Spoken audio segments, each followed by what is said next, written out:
अस्सलाम वालेकुम स्टूडेंट्स।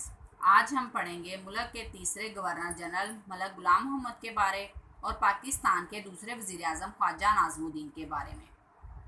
कायदे मिल्लत लियाकत अली ख़ान की शहादत के बाद उसी रोज़ 16 अक्टूबर 1951 को मरकज़ी कबीना के फ़ैसले की रूह से मलक गुलाम मोहम्मद को, जो लियाकत अली ख़ान की कबीना में वज़ीर ख़जाना थे, गवर्नर जनरल बनाया गया और ख्वाजा नाज़मुद्दीन को गवर्नर जनरल की जिम्मेदारियों से फारग करके मुल्क का दूसरा वज़ीर आज़म बना दिया गया। ख्वाजा नाज़मुद्दीन एक मुखलस इंसान थे। उन्होंने बड़े नाजुक हालात में मुल्क की बागडोर अपने हाथ में ली थी। वज़ीर आज़म के मनसब पर फायज होते ही ख्वाजा नाज़मुद्दीन ने अपनी कबीना में मामूली रद्दोबदल की और चौधरी मोहम्मद अली को मलक गुलाम मोहम्मद की जगह वज़ीर ख़जाना मुकर्रर किया। मलक गुलाम मोहम्मद नहायती शातिर और चलाक वाक़या हुए थे, इसलिए ख्वाजा नाज़मुद्दीन का ज़्यादा देर इनसे नबाना हो सका। इसलिए वो 17 अप्रैल 1953 तक ही वज़ारत उज़्मा के ओहदे पर फाइज रह सके। ख्वाजा नाज़मुद्दीन बड़े शरीफ इंसान थे। आप बरसर इक़्तिदार आते ही गोनागो मुश्किलात में बुरी तरह फंस गए और अवाम में गैर मकबूल होकर रह गए। आपके दौर में जो अहम वाक़यात रोनमा हुए, उनका जायज़ा लेते हैं। ख्वाजा नाज़मुद्दीन के दौरे इक़्तिदार के अहम वाक़यात में सबसे पहले है नंबर 1 पर खुराक का बहरान।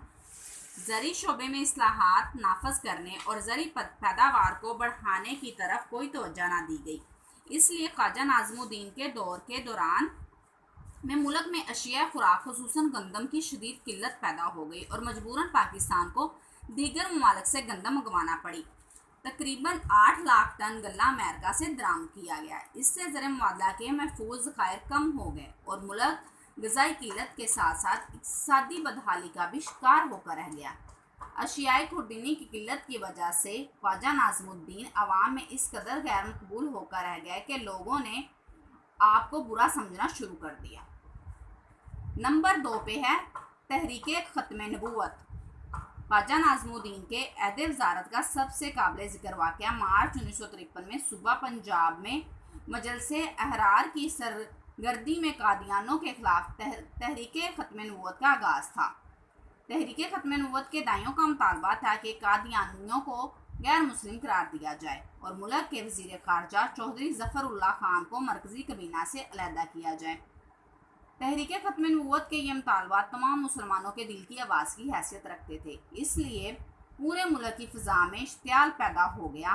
पंजाब के वज़ीर आला मियाँ मुमताज़ दौलताना के ख्याल में चूँकि तहरीक के मुतालबात मरकज़ी हुकूमत से ताल्लुक़ रखते थे और वही इनको मंजूर या मुस्तरद करने का इख्तियार रखती थी, इसलिए उन्होंने इसे कुचल कर ख्वाम ख्वाह बदनाम होने से गुरेज किया।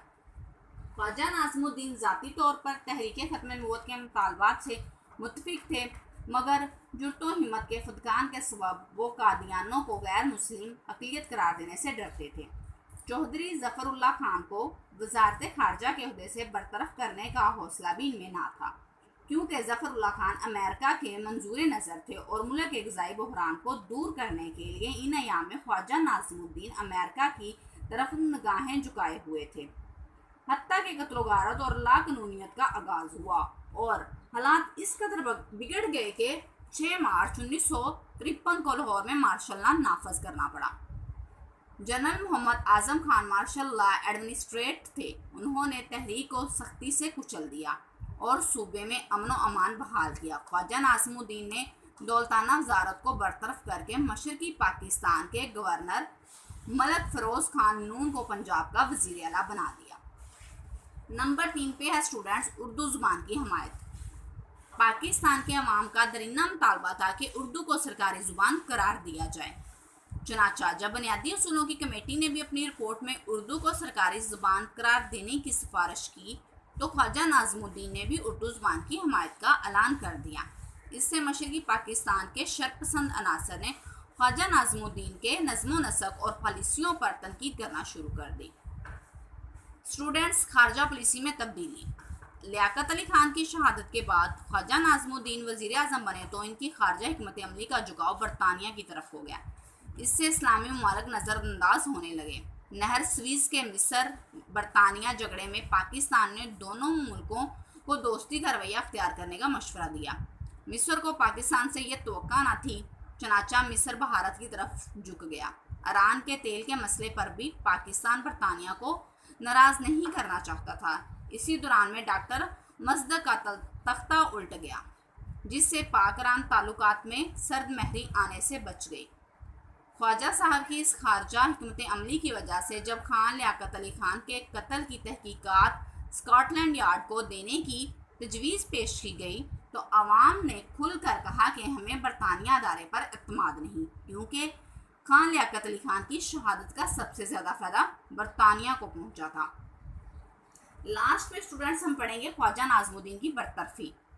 خواجہ ناظم الدین ایک قابل سیاستدان مسلمان تھے۔ ان کی شرافت سے ناجائز فائدہ اٹھاتے ہوئے گورنر جنرل ملک غلام محمد نے میاں ممتاز دولتانہ سے ساز باز کر کے بڑی دلیری سے آئینی اصولوں کو پامال کرتے ہوئے 17 اپریل 1953 کو خواجہ ناظم الدین کو وزارت عظمیٰ سے برطرف کر دیا۔ گورنر جنرل کے حکم وزارت پر نااہلی، ملکی مسائل بلاخصوص غذائی بحران کے مسئلے کو حل کرنے میں ناکامی اور تحریک ختم نبوت کے دوران میں امن و امان بحال نہ کرنے کے الزامات لگائے گئے۔ خواجہ ناظم الدین کو وزارت عظمیٰ کے عہدے سے برطرف کرنے کے متعلق گورنر جنرل کا حکم سراسر غیر آئینی تھا۔ حالانکہ مرکزی اسمبلی میں خواجہ ناظم الدین کو اکثریت کی تائید حاصل تھی، لیکن اس سے بھی زیادہ شرمناک اور افسوسناک بات یہ تھی کہ جب خواجہ ناظم الدین کو برطرف کیا گیا تو صوبائی مسلم لیگوں کے مختلف دھڑوں نے اس غیرآئینی اقدام کا خیر مقدم کیا اور ایسی کئی ایک قرارداد پاس کی جن میں خواجہ ناظم الدین کو ہدف تنقید کا نشانہ بنایا گیا۔ چاہیے تو یہ تھا کہ جمہوری اصولوں کے منافی گورنر جنرل کے اس اقدام پر تنقید کی جاتی اور صدائے احتجاج بلند کی جاتی، لیکن چونکہ ملک میں ابھی تک پختہ پارلیمانی روایات قائم نہیں ہوئی تھیں، اس لیے اس غیرآئینی اقدام کے خلاف کوئی احتجاج نہ ہوا۔ گورنر جنرل ملک غلام محمد نے اس بارے میں 1935 کے ایکٹ کی ایک شق کا سہارا لیا تھا کہ تمام وزراء گورنر جنرل کی خوشنودی برقرار رکھنے تک وزارت پر قائم رہیں گے۔ بہرحال گورنر جنرل کے اس اقدام نے ملک میں جمہوریت کا گلا گھونٹ دیا اور ذمہ دارانہ حکومت محض ڈونگ بن کر رہ گئی۔ تاہم دردمند حلقوں میں اس اقدام پر غم و غصے کا اظہار کیا گیا۔ مشرقی پاکستان میں خاص طور پر اسے عوام کے خلاف ایک سازش قرار دیا گیا۔